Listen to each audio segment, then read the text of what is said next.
Hello and welcome to the Dublin Arsenal podcast. I'm your host, Jonathan Giles. On tonight's show, we will be previewing our upcoming Premier League fixture against Unai Emery's Aston Villa side live on Sky Sports at 5:30.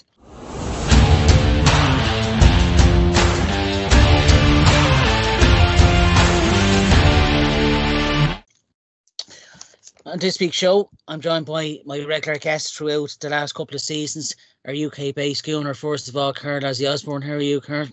Good evening, mate. All good, thank you.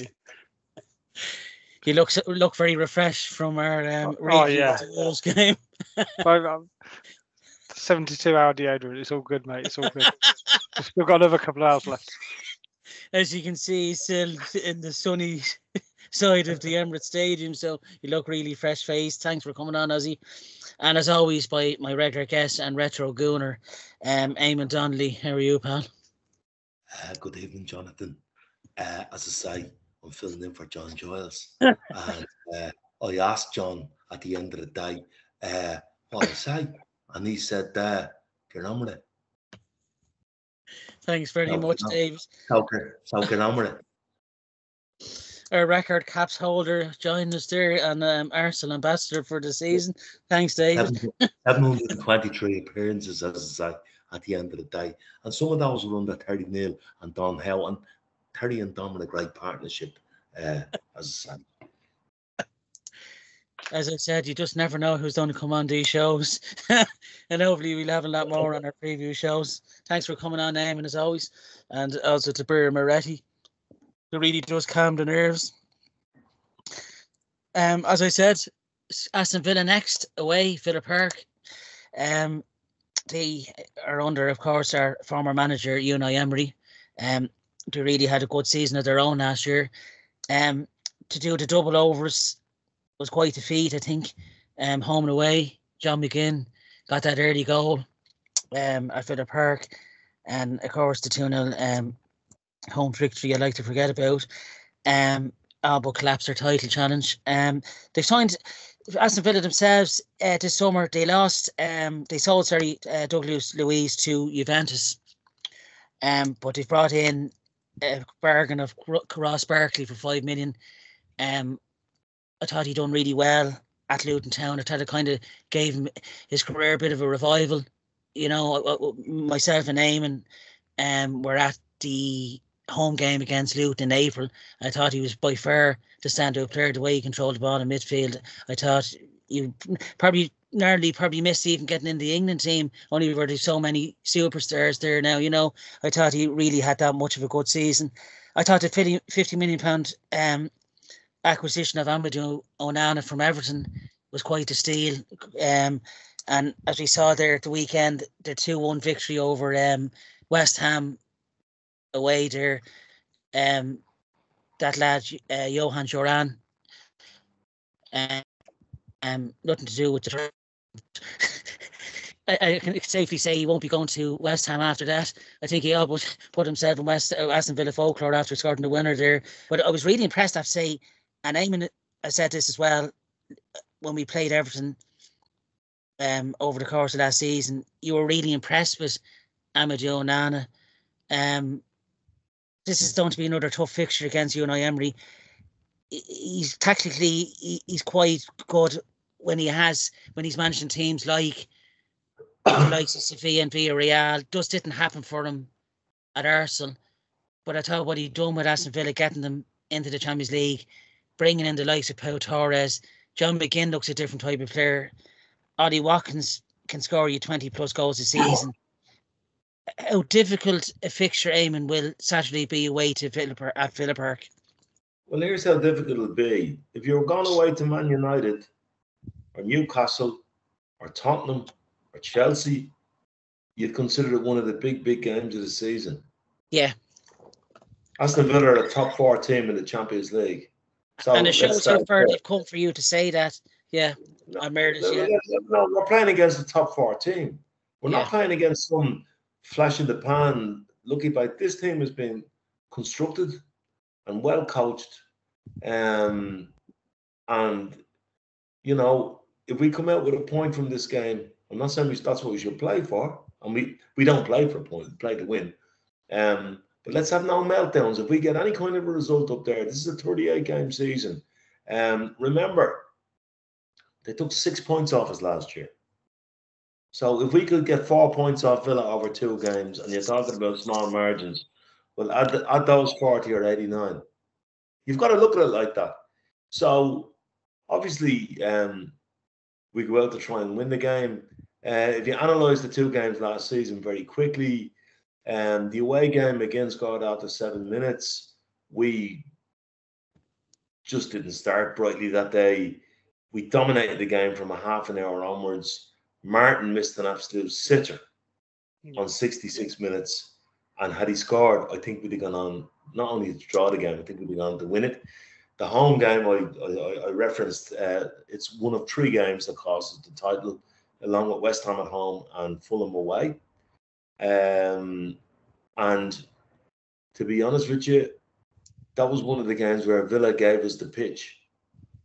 And we should have scored 3 or 4, and we didn't. And we weren't ready for what they did in the second half, because Emery's a very good coach. Yeah. They stepped up 10 metres on us and put us under pressure. So I think we have a chance of beating them, because we know about Villa. We know how good they are. And I think that's actually a positive for us, that we're not going in and going to be caught by surprise. That's for sure. You know, I think I watched them on Saturday against West Ham. You're right about Duran. He's supposed to go to West Ham, and he wasn't sure himself, Duran, about that. He said, please tell me. What he said was, please tell me now. Is there something I should know? I knew that was coming. No Rio, is he? Yeah. Nobody was giving him any information, you know. And then he said, that was right. Do you know what the chairman said to him? Come on now, this is planet Earth. But anyway, I watched them. I'll tell you one thing. I also said probably why Ollie Watkins, who's a great player, wouldn't suit us. They play a lot on the counter attack, so we're going to have to get a balance between pressing. If you play that high line against them with Leon Bailey and Watkins and the power they have in midfield, you're going to struggle. But the only thing I'll say is we know about them. We know what they have. We know they're very, very good. We know they're well coached. And I think we have a chance of doing something there, you know? Yeah, I think a 2-1 win just speaks to me. I think they'll score. I think there's a lot of goals in them, but they play that high line themselves, which we tend not to play over. But Martinelli has to start this game. This is one game Martinelli has to start. Well, he can with several games Martinelli has to start, but this is one of the ones that Martinelli has to start. You know, I think. Yeah, I think that's my view. You know. Yuri Tillemans was a clever signing, I think, as well. You know, he can spray the ball around and he's creative. I'm not convinced about him. I think they've got far more. Like McGinn, McGinn, he's not that mobile, but he's their conductor, and he's also. I'm a Hibernian fan in terms of Scottish football, and we had McGinn when he was very young. He was a Hibs lad, and I watched him at Hibs, and you could see he's a beautiful player on the ball, not that mobile, uses arse and all that, but he's also well able to get stuck in, you know. So we need to be up for the battle. It's like every game that Arsenal play this season, with the exception of Liverpool and Man City, you have to earn the right to win first and then go and try and win. Yeah, I thought what really impressed me with Villa last season, lads, was the centre-back pairing of Diego Carlos and Pau Torres. You know, really solid. You know, really solid foundation. But I do believe our ex-goalkeeper, Emi Martinez, he's got a mistake in him, and the mistakes he normally makes cost Villa, you know. So I think that's another thing I'd love to get one over, is Arsenal to knock that smug grin off his face. But to be honest, what Unai Emery has done with Villa in a such short space of time, I have to say, fair play. Unai Emery was the right manager for the Arsenal at the wrong time. I think Eamon, just briefly cutting across this There's area, a language barrier there too. I think he had the wrong players there with him. Too many with egos. Yeah, that's what I mean. The right manager at the wrong time. Yeah, he's an exceptional manager. Yes, yeah. You just don't win 4 or 5 Europa Cups. Yeah. Apart from that, apart from winning Europa Leagues, doing what he's done with Villa, certainly Eamon briefly. He also starred in 25 Dracula movies. Yeah, here's that face. Do you think in the two, before I come to yourself, as you know you're waiting a bit, but Eamon, do you think last season home and away, do you think we may have disrespected this Aston Villa side? Should we have given them a bit more respect, or do you think we deserved to lose those 2 games? We give every team respect. There was no game last season. It's easy to say when you don't play well, we took them for granted, we were complacent. Arteta doesn't do complacent. He doesn't do it, right? What happened against Villa was, when you go away from home, it's 11v11. You're not playing 11 pub players. You're playing a professional team. So it takes a while for the game to settle. And while the game was settling, McGinn scored early, right? And then they decided to defend. We got a choke on the game, created a chance for Martin. 66. He's only got to slide it in the corner. We had all the momentum. If that goes in, that's football. You can't win every game, Yeah. So now, remember, we're playing a top 4 team. Tottenham went in the top 4. Man United went in the top 4. Chelsea went in the top 4. I'm going through the Category A games that we have. 3 of them are nowhere near as good as Aston Villa. Yeah, that's right. Yeah, it's to beat us back to back. You have to say it was, considering the season we had, it was pretty impressive as an Aston Villa fan, But they're there. Look, they qualified for the Champions League on merit. Coming to yourself, Ozzy, they lost a big player in Douglas Luiz to Juventus, which we were linked with a couple of seasons back. Have you been impressed with the incomings, with the likes of Ross Barkley and Amadou Onana? Do you think they'll bring something extra to Aston Villa this season? I think it sums up Unai Emery. I know you're just talking on him, what about respecting him as well. I've got full respect for Unai Emery, firstly, and that goes not just for the games they play against us. We said about those games we played, they earned those victories. Absolutely, like that game at the Emirates last season.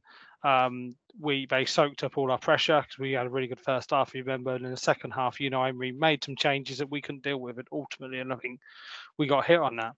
I think also Unai Emery, like Eamon quite rightly said, it was a wrong time for him to be Arsenal manager, but I think he's a team builder. I think that's his impressive. He builds teams, and he builds his own teams.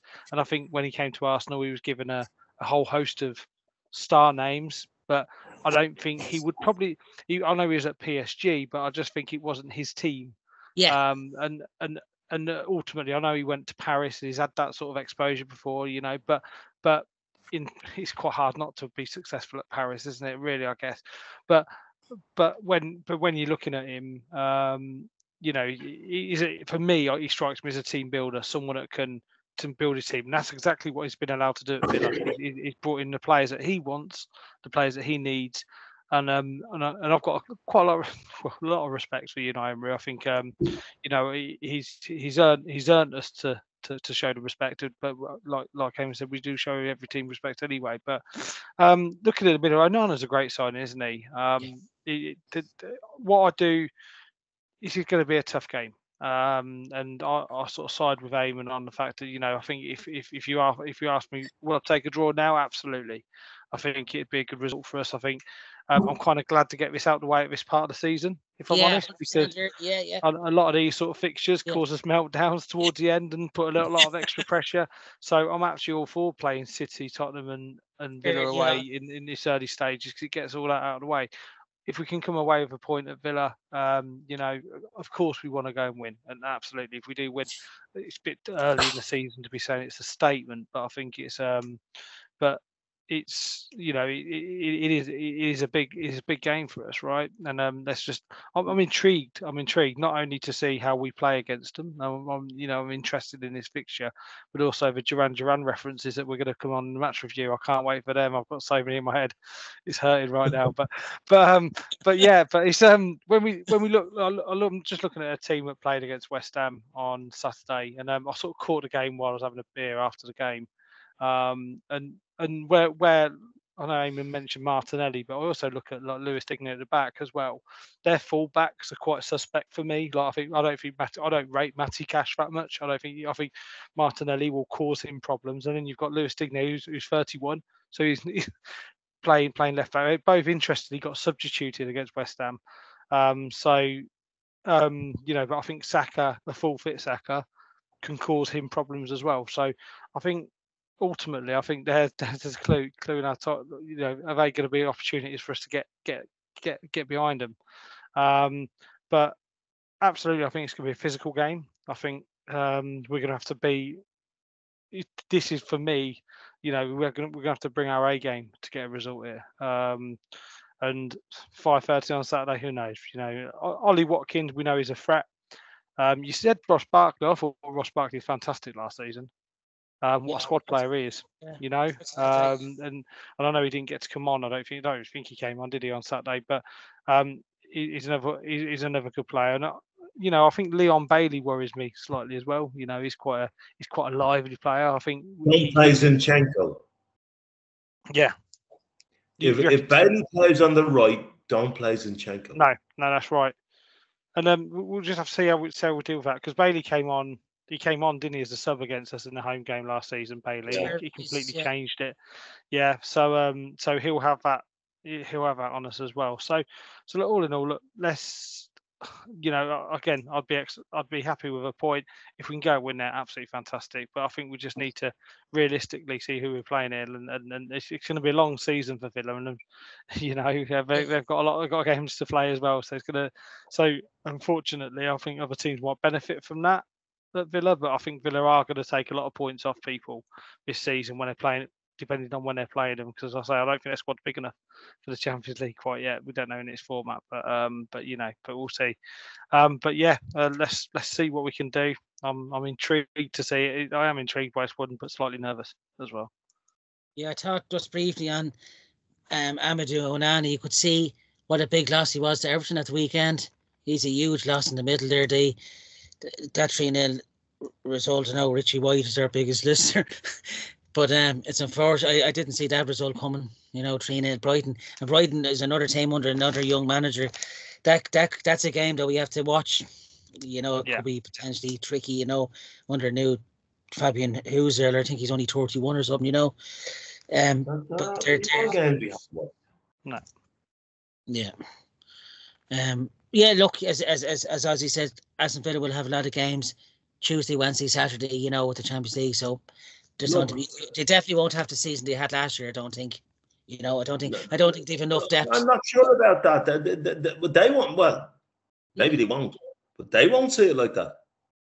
Yeah, it's just is their squads. I think us ourselves. I think we're quite fortunate to have players. We've got quality backup players if there is an injury where we didn't have it maybe a couple of seasons ago, you know. Yeah, okay, but like, look, we've kind of covered it, but they're going to be worried just as much about us as we are about them. So look, you know, let's see how it goes. But the only thing I'll say about it is, I mean, if we don't get a win, I won't cry for yesterday. It's an ordinary world, you know. Hopefully we don't come undone. You get him all now. I knew all this was coming the minute I mentioned Duran. This was how coming. Anyway, can we wrap this up? I really hope he doesn't come out and score. I'm as hungry as a wolf here, mate. I knew it. Ozzy was itching to say that. Oh no! A new addition to our preview shows is I'm going to ask our guests for the results, and at the end of the season we'll all add up to see who was the best at predicting. So I'm going to start with Ozzy, since it's been a while for you. What's the result, All right, Ozzy? I'm gonna go 1-1 there. Keep it safe. I like it. And Eamon, are you going to be a bit more adventurous, or? Jonathan, with my track record, if I bet on horses, they'd have screens around them halfway through the track, So I don't want to put okay, this is for the show only, but I'm not breaking my code of honor with the powers that be, because anytime I predict the Arsenal, I just put it. I'm a Jonah, but I do feel a 2-1 win here.